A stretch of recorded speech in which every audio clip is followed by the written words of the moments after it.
Okay, let's dive right into today's explainer. We're exploring a seriously fascinating concept from Chapter 3 of our source material, and it's all about the true purpose of Buddhist precepts, or Kairitsu. If you've ever felt, a bit overwhelmed by rigid religious rules, you'll definitely want to stick around to see how this ancient framework actually operates. So think about this for a second. Do rules restrict us, or do they actually free us?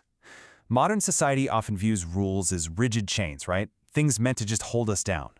But today, we're going to explore how these ancient spiritual guidelines were actually designed as the ultimate key to unlocking absolute mental freedom.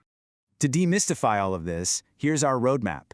We're going to cover the foundation of practice, Kai versus Ritsu, the 5 and 10 precepts, flexible rule creation, and wrap up with the path to true freedom. All right, starting us off with Section 1, the foundation of practice, specifically the threefold training. The entire Buddhist path relies on this really fascinating linear dependency called the threefold training, or Sangeku. And you really have to notice the specific order here: precepts, then meditation, then wisdom. The kicker is that you absolutely cannot just jump straight to wisdom. There's no shortcut. You've got to first observe the precepts to calm the static of your daily life. That behavioral calmness is what allows the mind to enter true meditation. And only out of that deep, deep focus can genuine wisdom actually emerge. Moving right along to Section 2, Kai versus Ritsu, internal versus external.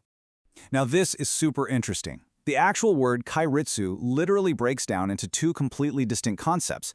Kai acts as your voluntary, personal moral compass. Think of it as a profound, self-driven vow stemming purely from your own desire for enlightenment.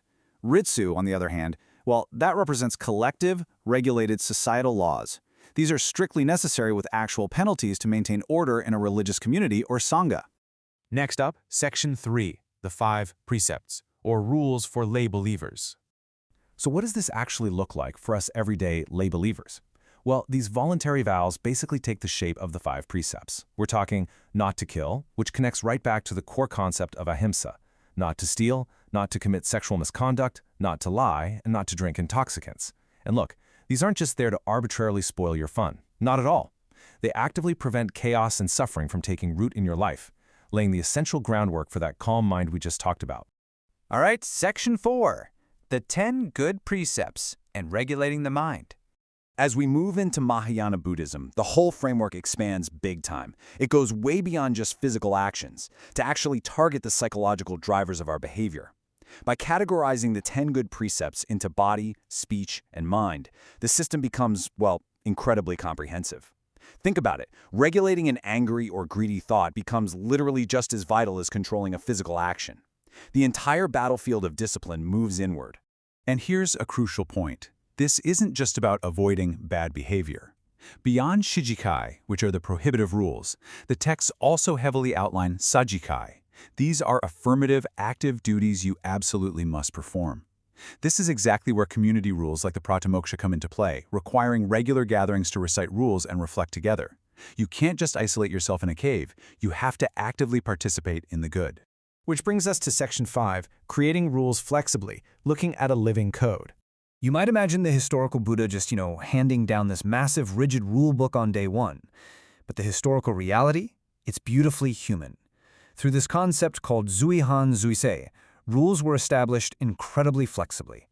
Basically, a new rule was generally only created after someone in the community actually messed up. It shows Buddha as an incredibly adaptable leader who was just managing deeply flawed humans in real time. Now, of course, some mess-ups were handled way more severely. The absolute gravest offenses, known as parajika, resulted in immediate and permanent expulsion. We're talking about things like a monk falsely claiming to have supernatural enlightenment, just to deceive followers. The integrity of the community had to be protected at all costs from that kind of spiritual fraud. No second chances there. But you really have to contrast that kind of permanent banishment with minor slip-ups. Say a practitioner accidentally ate forbidden meat because they were just overwhelmingly hungry. Well, that didn't end their spiritual journey forever. It merely required a simple period of reflection and a public confession to clear their conscience. The system scaled the response perfectly to the intention and severity of the action.